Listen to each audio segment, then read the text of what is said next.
This time on MTB.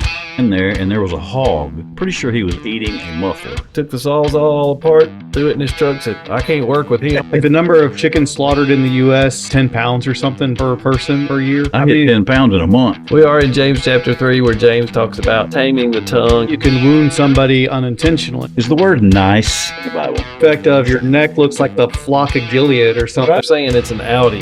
Can a man bear a child? So begot so-and-so, they begot so-and-so, hyperbole. Is that what that's called? I don't know.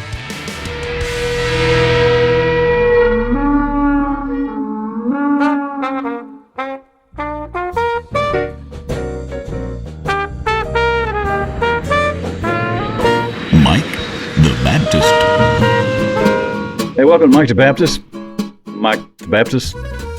Today's muscle relaxer edition of Mike the Baptist. I had this thing in my neck, and so just At least it's full a disclosure. pain in the neck. She said that for years, so I don't even hear that anymore when she says it. But anyway, I've had a pill, so if it's a little weird, that's why. It's normal. It's normal.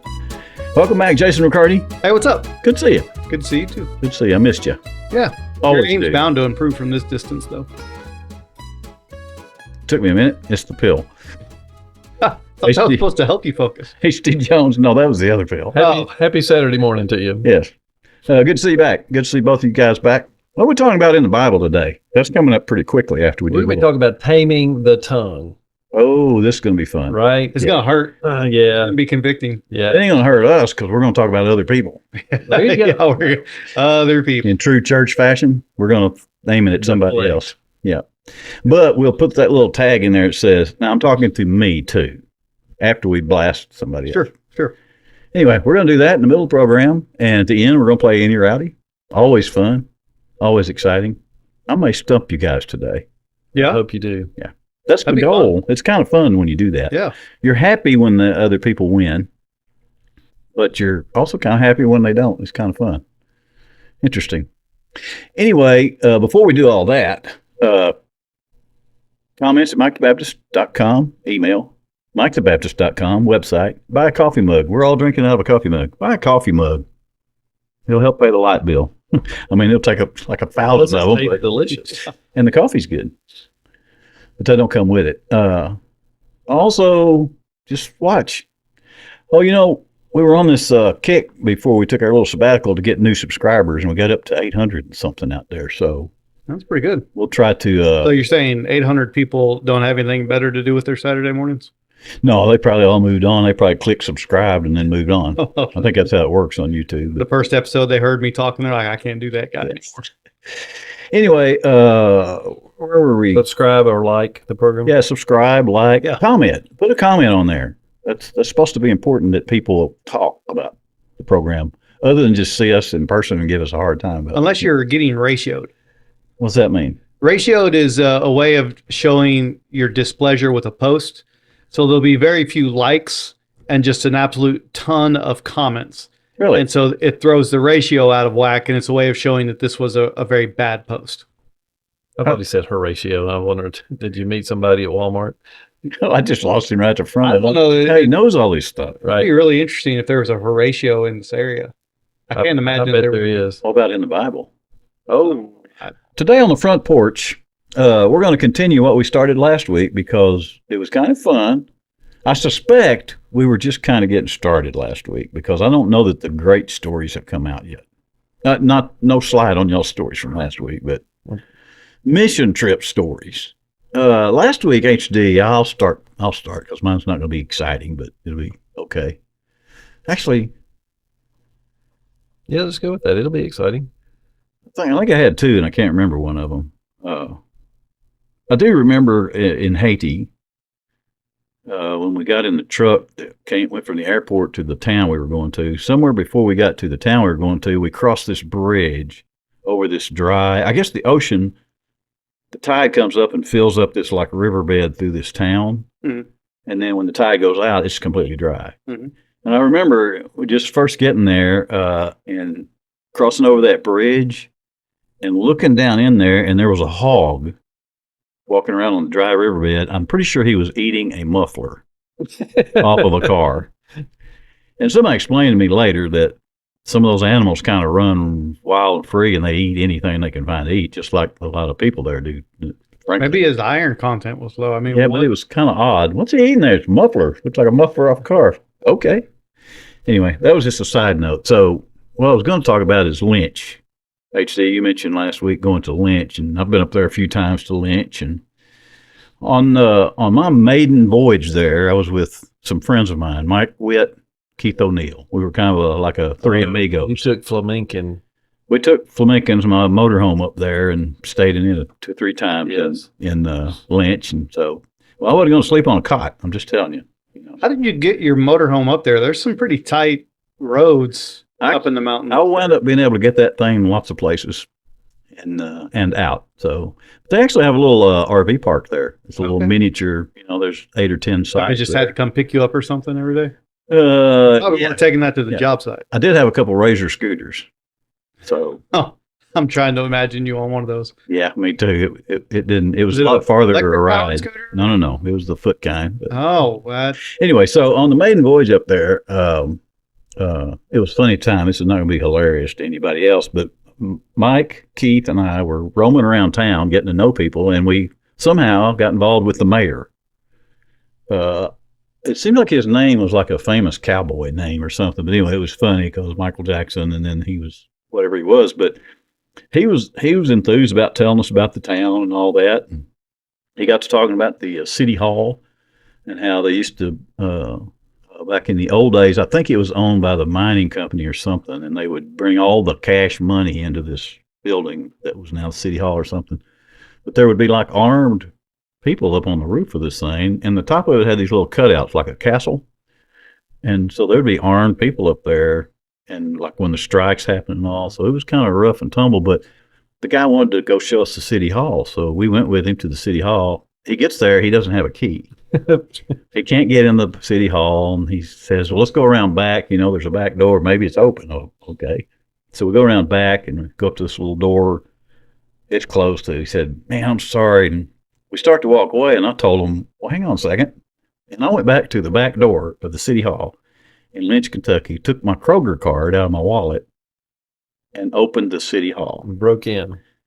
With the mayor there. He thought it was funny. It was kind of funny. Still a usable building, or was it a vacant building? No, the city hall was actually there. And so he roamed us around that whole building. So if you're listening to this, don't go and break into the Lynch, Kentucky City Hall. Just don't do that. Well, I just thought it was okay to do that. He didn't buy it. He was the mayor. Yeah. But he showed us around. He showed us there's an old vault there in the main office area. And while Keith and Mike were talking to him, I roamed off into that vault and found all these old books, records of mining stuff, and it was pretty fascinating. In the lobby area of the city hall, they still had the black designation for the toilets. Oh. That was pretty striking. Upstairs, just inside that door that I picked with my Kroger card, it's kind of one of the last things he showed us. There was this concrete block room in the back of the main room there. You went in, closed this big steel door, and you were just in like this 8x8 concrete room. And he said that's where all the cash money would sit until they sent it wherever it was going. And it was like, it would take a lot to get in there, but it was pretty fascinating. But long story short, the humor in it to me was breaking into the city hall. Yeah. With the mayor. You need to think about the Harry Donut story and come back and share that. Another episode. That's a whole nother. Yeah. Okay. So last time when you were talking about Zoo Church, yes, I started having flashbacks to Zoo Church. Yes, because you were there. I was there in 108 degrees. Took a toilet out of the church, and there was no pipe to the toilet, which was really disgusting. Gross. One of my favorite memories is the house. There was a little ticket. It's sort of probably 12 by 12, maybe 20 by 20.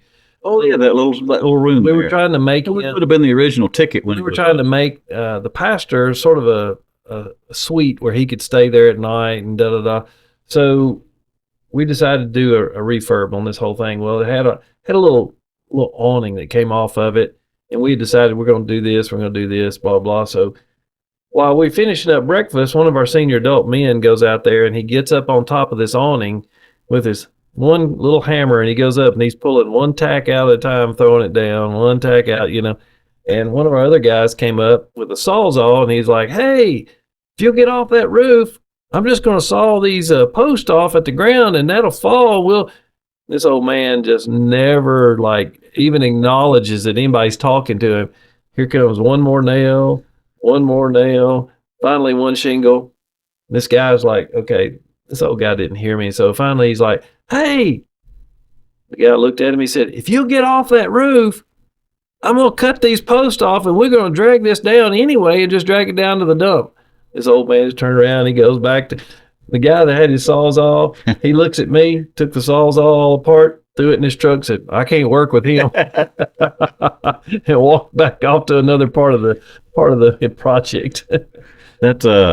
That same trip, I think the fellow you're talking about, there was also a lady there about the same age, and they argued with each other. That was a celebrity death match. Yeah, about how to take plywood off a wall or something. I think. It was hilarious. Yeah, it was really funny. I have long thought that would be a fun episode to make for Celebrity Deathmatch with those two individuals. It would be. Yep. We won't name names here because we're just that kind of program. Right. Okay, Jason. Tell us about a mission trip episode. So, my first trip to Haiti, there's just several short things that you're like, wow, it's kind of crazy. So there was an individual on there with exceptionally loud sleep apnea or something. I mean, there was a hallway and two turns and massive fan going in both rooms, like big fans that are like 3 foot wide, big fans going. That was Pino. Huh? Pino. The bodyguard that stayed with everybody? No, it was not. It was a member of our group. Because Pino was snoring like that. Yeah. You couldn't say anything because he's big. Man, you could hear this individual over 2 large fans, a hallway, and 2 different rooms. I mean, it was just, and then sometimes the electricity would go off, and you're like, I cannot sleep. Literally cannot go to sleep. And I can fall asleep at the drop of a hat, man. I could not sleep. And so that happened, and then at one point in time during the trip, we're going out there, and there was an individual, and another person asked to take a picture of this individual, and it turns out that individual was not wearing. She was wearing very holy clothing. Let's just put it that way, and so would not have holy been not like church clothing. Yeah, exactly. Holy, like lots and lots of holes in it, and like net. Yeah, it was net shirt actually is what it was, and so we're like, no, you can't take that picture. And the person was like, "No, I need to take this picture." And she's like, "No, you can't take the photo." So that happened. And then one of the things that is just kind of striking when you go to a mission trip like that, you've got a very broken system in Haiti. Obviously right now you can't even go to Haiti because it's just not safe. So very broken culture, very broken society, all those things, economically, civically, all those things just broken. So there's not jobs for people. And so we're in the middle of the day, we're fixing to have a church meeting the next day. And so we're going around town just saying hi to people and inviting them to the church meeting. And so in the middle of the day, there's the town water pump, and there's these 2 guys just hanging out. They obviously have nothing to do at all. And we invite them to the church meeting the next day, and they're like, "Oh, I'm going to be busy. I got stuff to do." And we're like, "You do? Yeah. Oh yeah. I'm going to be preoccupied."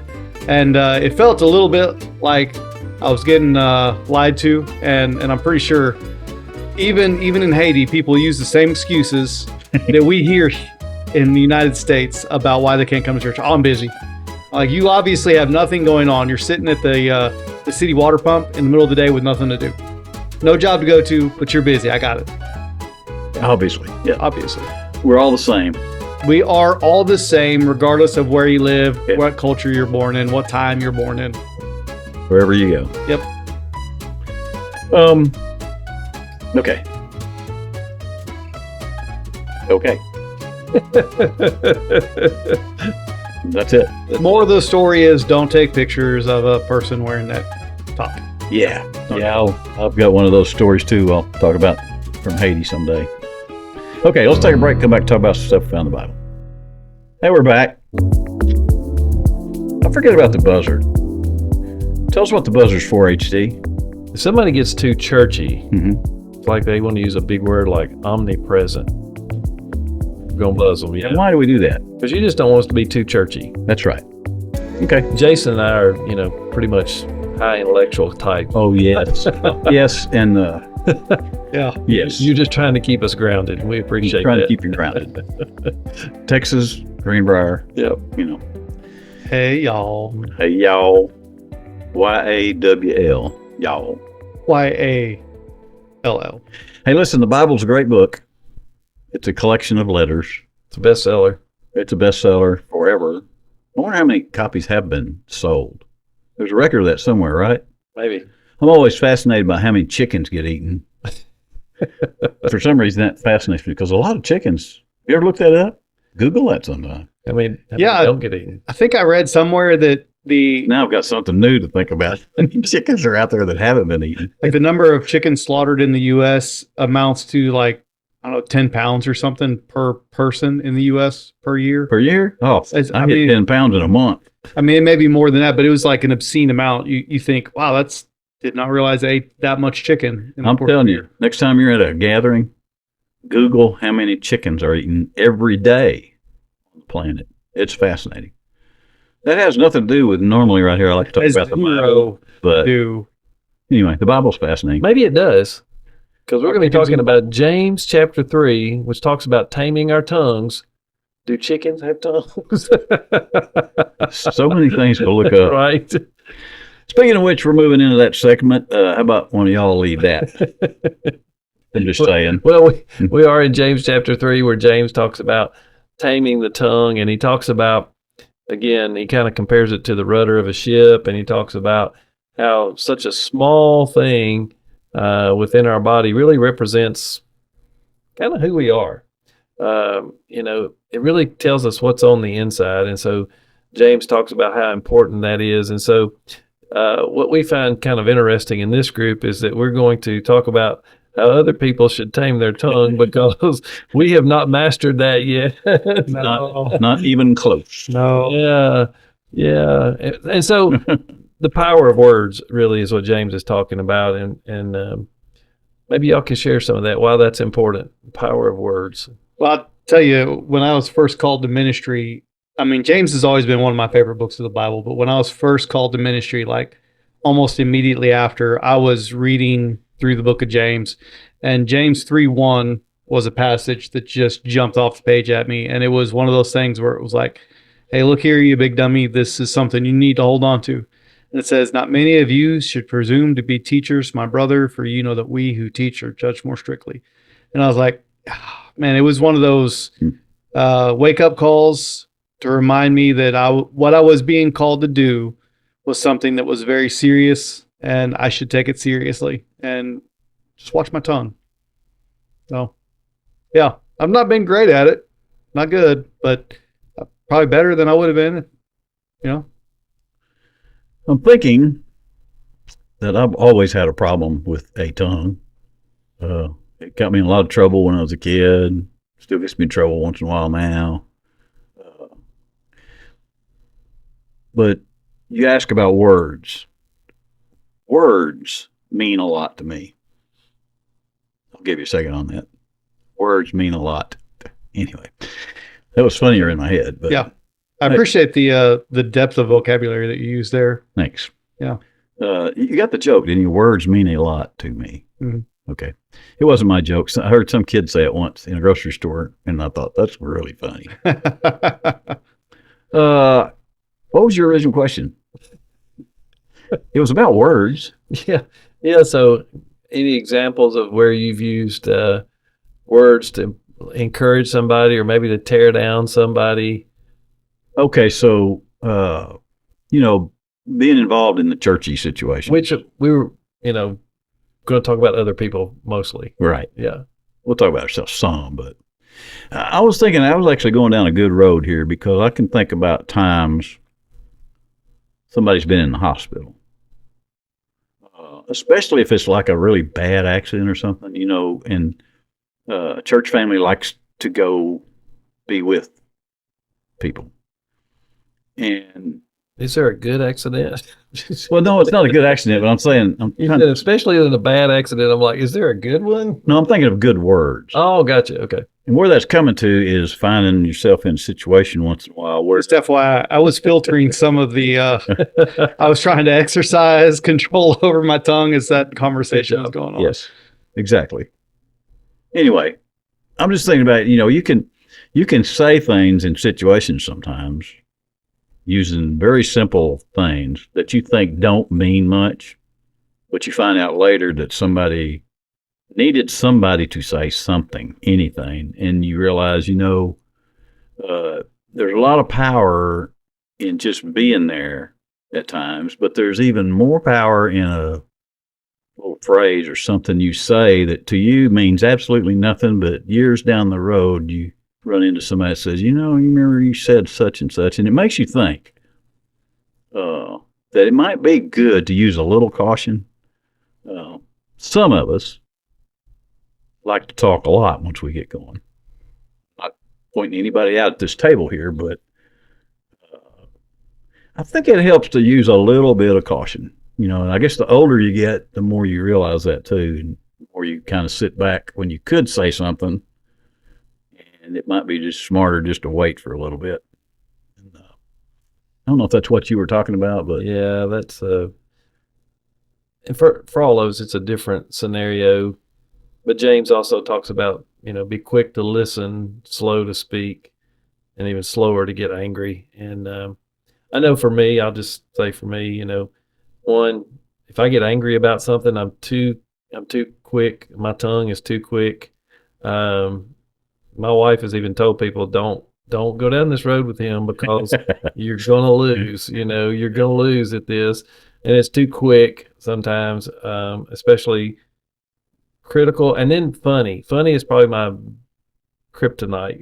If it's funny, then I am, and I sometimes don't even think about how it's going to hurt somebody, because if I'm going to get a laugh out of it, yeah, it is just, it's hard not to do that. Yes, it's hard. It's hard not to do it. Matter of fact, we've been talking about mission trips. We were on a mission trip recently, and I texted somebody on our mission team and showed my wife before I sent it, and she goes, "Yeah, don't." And then I hit send, and she was like, "You are not as funny as you think you are." And I was like, wait for it. And the person responded immediately and had a laughy face. I was like, see, I am as funny. But, you got to be careful with that stuff because, too, I have had that blow up in my face. And you just have to be careful. And it really shows, as what James is trying to get, it really shows what's on the inside sometimes. And again, I try not to be mean, but sometimes it can be, it can come across that way. Be misread a little bit. Yeah. Isn't it funny how you can really wound somebody with just saying something? Isn't that funny? It kind of lets you know how fragile a person is on the inside, because we all got our things that you can pick on us a certain way, and we may not show it outwardly, but inwardly it just really tears us up. And that's just with hearing words from somebody. The danger is not just that you can wound somebody unintentionally. The danger is that when you develop close relationships with people, if you put me right in front of a dartboard, I can hit the center every single time if it's within arm reach. I can hit it every single time. If you stick me across the room, it's going to be harder. Sometimes I throw those darts and I may or may not hit the center of the dartboard. Most likely I'm not hitting the center of the dartboard. But the closer that you get to the target, the whole lot more you are going to be accurate. And so the danger is not so much that we're going to unintentionally wound somebody because we just don't know the situation. We're distant from that situation. It's when we do the most damage is when we are close to the people that we're talking to. And they have let their guard down. They have let us in and we're right there. That's when you can really wound somebody in a dangerous way. When somebody has trusted you enough to let their guard down, and then you just right there with that, the most inappropriate thing you can possibly say in that moment, the most hurtful thing you can possibly say. And that's where the danger really comes in. But it's funny. But yeah, So go for the joke. I will say Get the laugh. one verse that my dad and my brother, I don't know, I swear when I was growing up, they would pick either my mom or myself. And I think they were having these conversations before dinner, like, all right, tonight we're picking on mom. Tonight we're picking on Jason. Like, we're just going to one after another. We're just going to pick on them, right? I appreciate it though, because it made me ready for church ministry, because you get a lot of that. But anyway, they did that a lot. And then at the end of the night, you know, when you've been verbally abused for hours on end and you're like, I'm done. Let's stop. We're done. And you would say that to them and they'd be like, oh, come on. Don't be a baby. I was only joking. Well, there's a verse in Proverbs that says, like a madman shooting firebrands and deadly arrows is a man who deceives his neighbor and says, I was only joking. So that's one of those passages of scripture that I kind of tried to latch onto as a reminder to myself. Because, you know, you grow up in that environment, you've been going to take on the characteristics of the environment that you're in. And so I can be harsh with my tongue, and I really have to be intentional about reeling that back in. It's real easy to look at this James 3 about controlling your tongue and look at it from the negative perspective. Let's flip it and let's look at it from the positive side of this as well, because it generally isn't talked about that way. Who was he talking to, and what was he talking about in this particular scripture where this taming the tongue thing comes It's up? a proverb. It's just a little Just a little quick minor. thing. Yeah. So it's not we aren't given any context. It just says, like a madman shooting firebrands and deadly arrows. So when you do those things, you just got to be careful, because you might be really mortally wounding somebody unintentionally. I think I'm not positive, but I probably am positive, but I think HD can share a thought here about Probably. when you're young and you have that personality gift, or about you that you're gifted one-liners almost immediately when something happens. It's like downloaded as a gift. I think when you're young, don't know not to share that with everybody every single time. But then as you get older, you're like, yeah, might need to hold on to that. well, and specifically, I think the reason you learn when and when not to is because you do hurt somebody once in a while. Yep. And even if it's unintentional, but you begin to notice that. So then you really get selective about. It's still very tempting because they're I there. have to tell my boys, because they were grew up under me, and then they have some of my personality traits, and I have to tell them all the time, know your audience. Yeah, that's a great way to say that. You got to know your audience, because Yep. like the three of us, you know, we can pick at each other and laugh, and it's just I'm intended. sure Marie and Susan had a ball growing up. Right. Right. Absolutely. It's intended for what it's intended, but you know, you never know when you come across somebody who's had a bad day or had something difficult in their life, and you just don't know all the other circumstances, and then you say that same thing that you would say to somebody else, and it totally just, you know, goes off the deep end. I'll say this too, H, as a side note. It makes you look better as a comedian if you don't spew them all out. Right. If you're a little more selective, it actually makes you look like a better comedian in the long run. Yeah. So until you drop another one of those bombs inappropriately, Right. Yeah. So the flip side of controlling your tongue, it's obvious. Most of the time we spend time saying, don't say stupid things. The flip side of that is controlling your tongue. It's not just not saying stupid things, it's saying the right thing at the right time. And, you know, there was a mom that I remember talking to not long ago, a couple of years ago, something like that. And she was struggling with her kids. And it was one of those moments where the Holy Spirit said, you need to say this right now. And so you just begin to affirm in that person, this is what I see in you. You are doing a good job. You are working hard. I'm so proud of you. And you begin to pour those words of affirmation into somebody, and then you just watch their whole demeanor change. They break down in tears, because that's the exact thing that they needed to hear in that moment.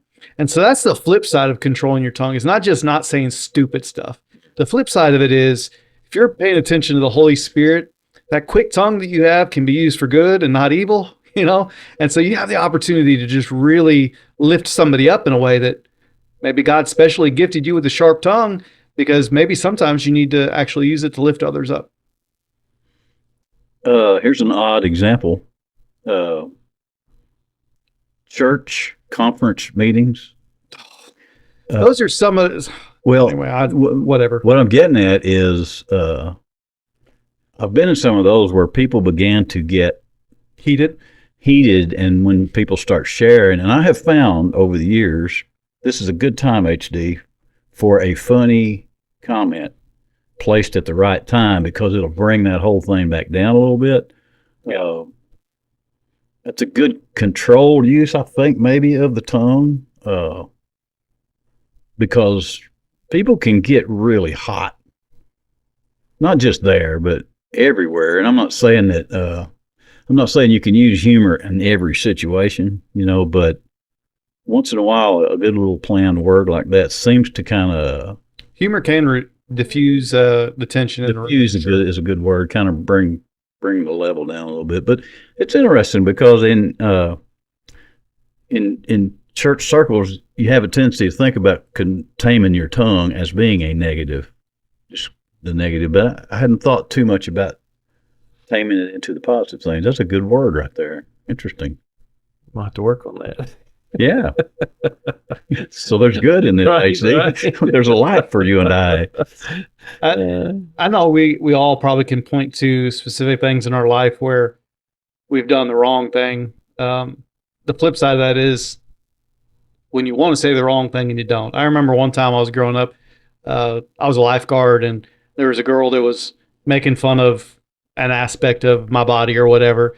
And I wanted to reply with, because she was not smart and she was not attractive, a lot of these different things that were easy targets.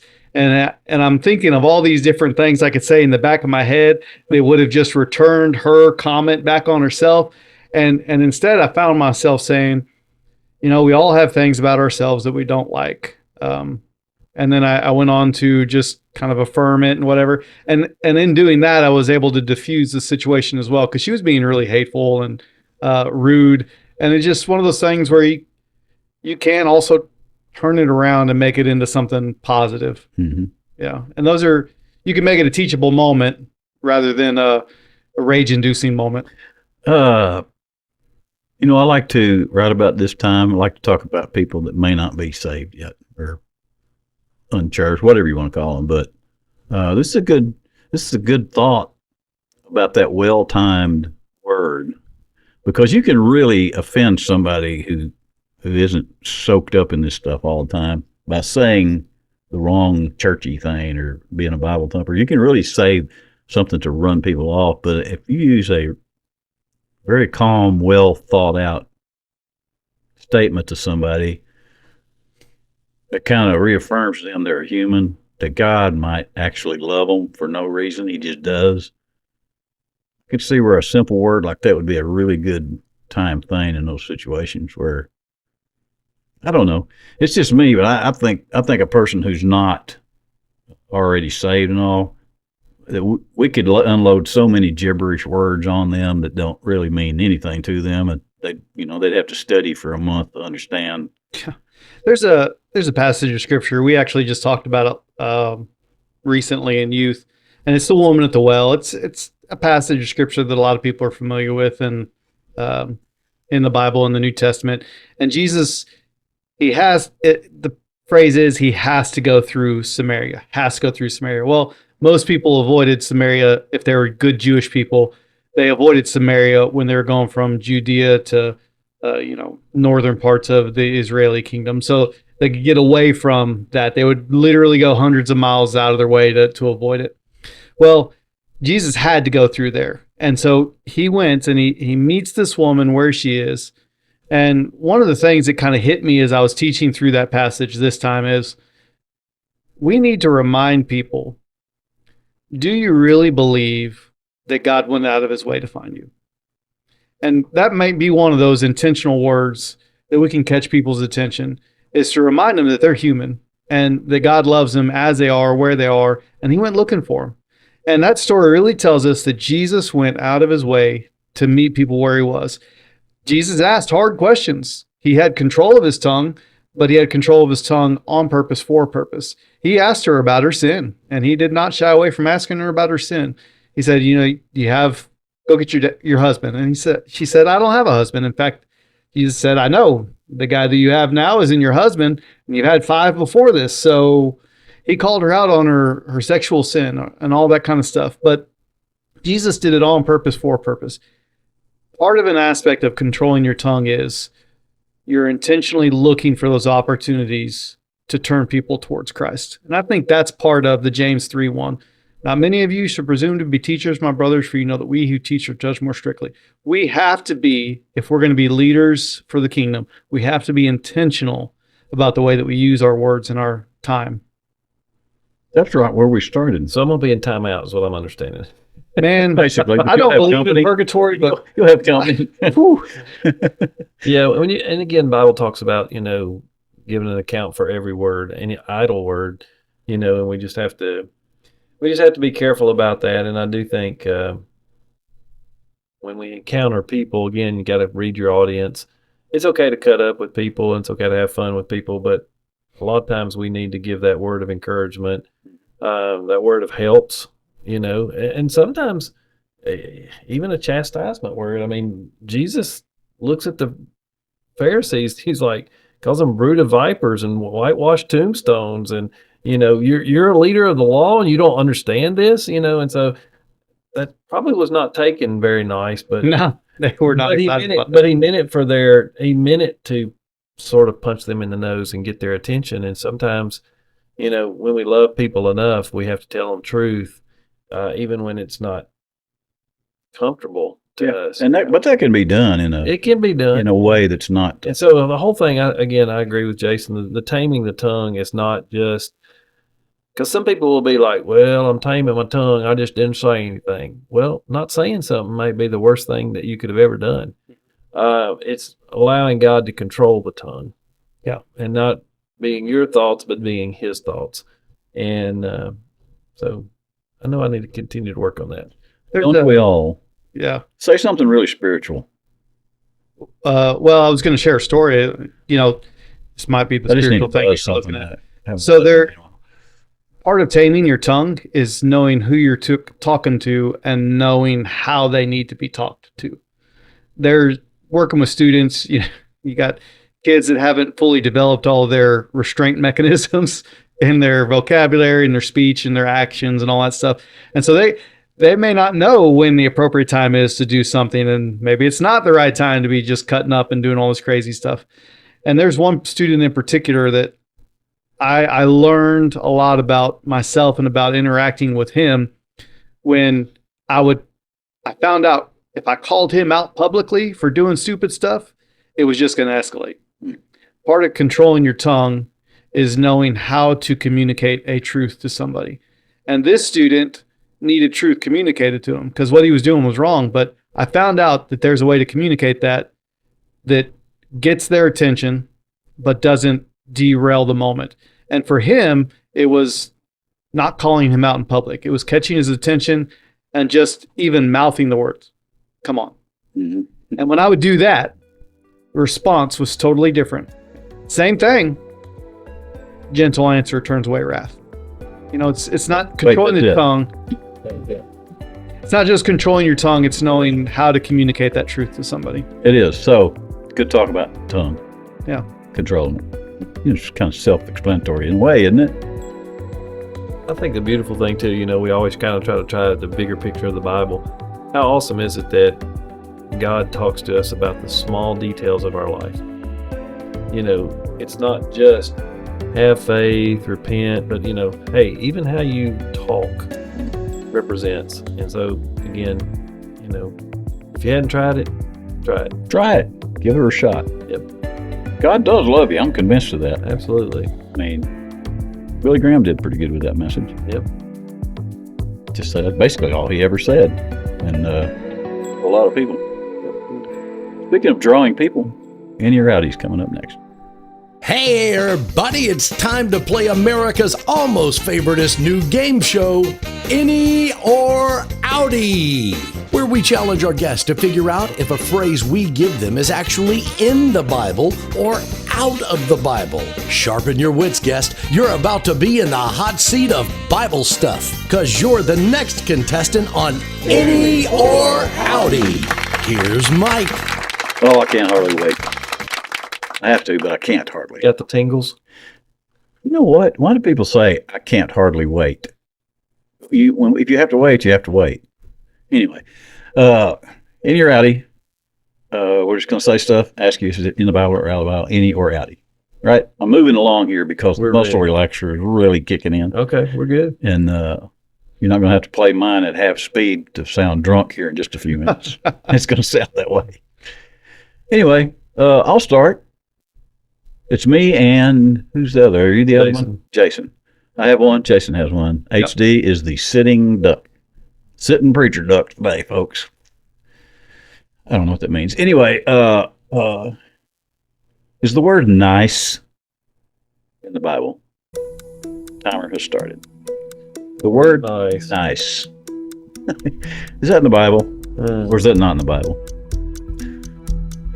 Step close to your mics there. I know you're contemplating pretty heavy now. Yeah, we're contemplating. You need to lean back, but contemplating. Word nice. This has really thrown Jason. I'm watching Jason. This has thrown him into a spin right here. He is. I cannot think of a time that it's in there. I mean, maybe in a more contemporary translation. I mean, usually the terms we hear are compassion, generosity, care, concern. Those are the words that we generally see in Scripture. But nice. I mean, nice is just a very common word. Yeah. I don't know that I have seen it. Solomon say, hey, there's some goats running over the hill. You look nice. Hey, you doing? He did say something to the effect of, your neck looks like the flock of Gilead or something. Right. Like, I mean, that's a good one-liner, I guess. Yeah, boy, that works. It must have try that on your wife tonight. Hey, if it works. I think you had more wives than you got. Yeah, I did. And I don't want that many. Don't buy. Hang on, this is getting terribly awful. Right. I can only disappoint one person at a time. And the word nice. Is the word nice in the Bible? It's such a good word, nice. It's such a common word. You would think it is, but I can't think of a single time that it is.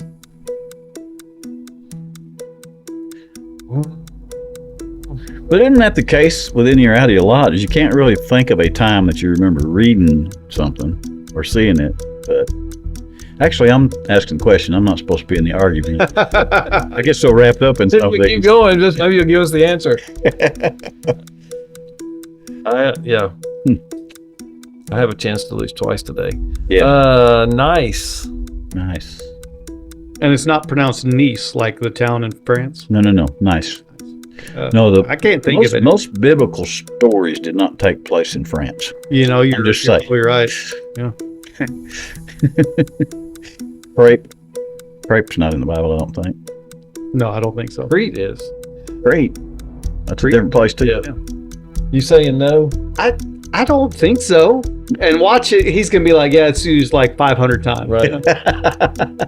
And take great delight in it. Yeah, he would really take a lot of delight. I can't think of a single time that it's used because I can't think. It's not a common. It's not the typical word you think of. It's not compassion. It's not grace. It's not mercy. It's not care, concern, anything like that. We'll say no. All right, we're saying it's an Audi. Well, you're right. Nice is not in the Bible. What? Isn't it odd? That is odd. You know where that came from? I just realized there's holes in the middle of these I didn't realize you're on film doing dress that. balls. The muscle relaxer is kicked in, folks. Boy, howdy, I'm telling you what. Where that came from is I originally thought about the word ice. Ice baby? No, not ice baby, cold. but is the word ice in the Bible because there weren't a lot of ice plants, where they were. Would they have even known what ice is? I may do that again sometime. Don't look have it up. indoor. Oh, nice.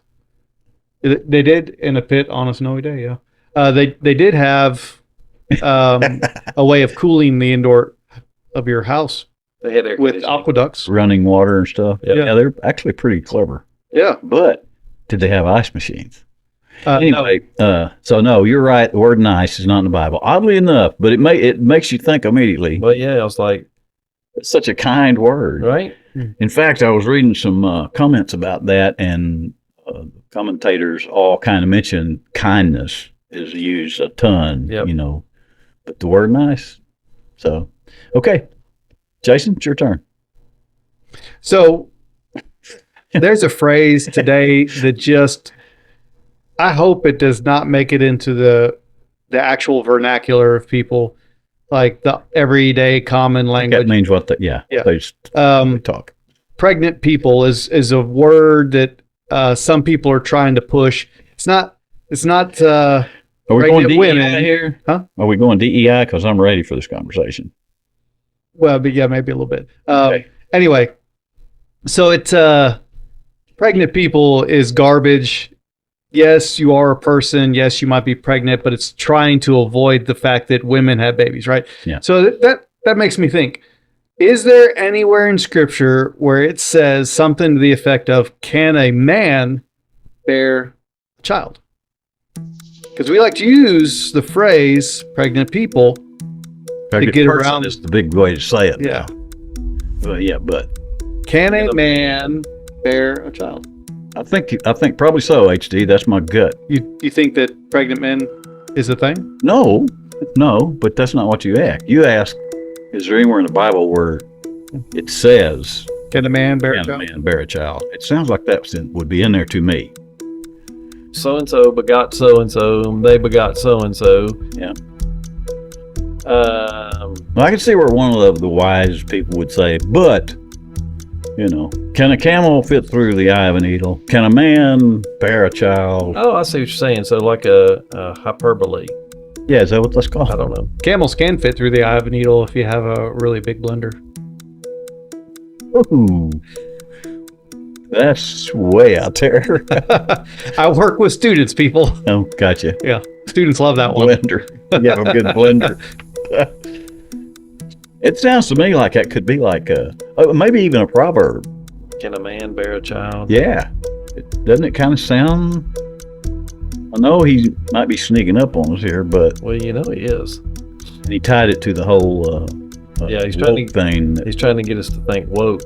Yeah. But I like the way you've turned that phrase there, that it's more of a hyperbole or a thought. And the way it's phrased sounds like it could be. Like last week, I think he had one. No, you had it last week, where does one ask too much of his soup or something? Well, I don't remember. I can't remember exactly what it was, but does one ask too much? Too much of a. Basically, the idea was that can you have too much of a good thing? Yes. That was just last week, and I can't do that. It was actually just about an hour and a half ago, but Yeah, But anyway, that's what a lot of these phrases to me, they run through this filter in my head of, do they sound like prose? Well, actually, though, the Bible is prose. or cons. Or what? Cons. Yeah. Pros and cons. So your gut's feeling, yeah? Yeah, it sounds like a proverb to me. Or another instance where some really wise dude was talking to, I mean, obviously the Bible doesn't teach that men carry a child, No. but maybe it's using it as an impossibility. Yeah. And like a man, what if a man could gain the whole world? Well, there's no way you can gain the whole world, but that's put in there. I would say Jesus might have even said that. I'll just let you know Jesus did not say that. See? All right, so you think it's in there? I kind of do. All right, and muscle relaxer, I'm going with Jackson. We're saying that's an any. Muscle relaxer annie's what that is. Yeah. Well, it does not say that in Proverbs at all. Okay. However, it does say it in Jeremiah 30, verse 6. Sweet. That's a win, HD. Can a man bear a child? Jeremiah 30, verse. That's a win off Can a good bear. chemicals Yep, right there there. you go, right? And the answer to that question is no. No, a man cannot bear a child because it's No. stupid. It's not pregnant people. Do you know? It's moms. Do you pregnant know ladies. there's an emoji of that now? Yes, and it's Have you ridiculous. seen that? It's ridiculous. Yeah. I'm like, who in their right mind even lets themselves go down that kind of train. Well, and we wonder why we need psychotherapy drugs and psychotherapists. Yes. Because we've made life so difficult and unintended to be that way. You know, Jesus says, I've come to give you life and to give it to you in abundance. In other words, enjoy this life, you know, and we try to make it so difficult. You know what? Your kids are confused enough Right? just being a kid. Yeah. Don't, Yeah. don't do that to them, Yeah. please. Yeah. Okay, so In Your Alley's always fun. And Went political today. All right. got a little bit, but that's okay. Politics I've often said, a lot of people do not want to deal with the subject of politics. Politics In are church, just a but- reflection of society at Or large. they're in your life, whether you like them or not. And I think it's more what you call them. Anyway, okay, that's a whole different animal. So good round. That was fun. Nice is not in the Bible. That was in the Bible. What was the phrase? Can a man bear a child? Can a man bear a child? Meantime, look up ice. Look up ice and see if it's in the Bible. Vanilla ice. Ice, baby. Too cold. Too cold. We'll come back and tell you bye here in a second. Oh, wow. What a great contestant and a fine sport today on Any or Audi, America's almost favorite new game show. Study up, future guest people. You're next in the hot seat for Any or Audi. We're back to tell you bye. We used to sing a hymn. Jason mentioned this earlier, and I kind of miss that in a way, but then I think that's actually selfish. I'm a child of the 70s. It all started because, I don't listen to a lot of Christian radio. It's because I grew up in the 70s, and that music is just part of me. So just listen to this. So that's where they came from, and I do kind of miss it. But then we got to the point where we sang all the ones that were pretty familiar, and we started having to dive deeper. And once we dove deeper, we realized, some of what we used to listen to, Wildly inappropriate. It's a little irreverent. a little bit irrelevant. Irrelevant. Yes. Irreverent. Irreverent. Anyhow, It should be irrelevant to the show. Yes, sir. anyhow, He's slurring his words I am now. a wee bit, and y'all need to be done by a certain time, and we're going to actually nail it. Hey, hey-o. We did good. H.D. Jones, Good to be friend, here. my pastor friend, and always good to talk. Jason Riccardi, same. Okay, bye. That's a pastor right there. Did you see that? I took a pill. He did that naturally. You Okay. pastor. We'll see you next time. Remember, folks, we is all just Christians. Trying not to. It's twice in a week Jason has got to say cuss, and he did it with such Blair. He's taming that tongue, baby. flair. Let's go. Hulk Hogan died. Was that not sad? Yes. It's just kind of sad. Yeah. Yeah. Okay, well, we'll see you next time, folks. Peace out. Peace out.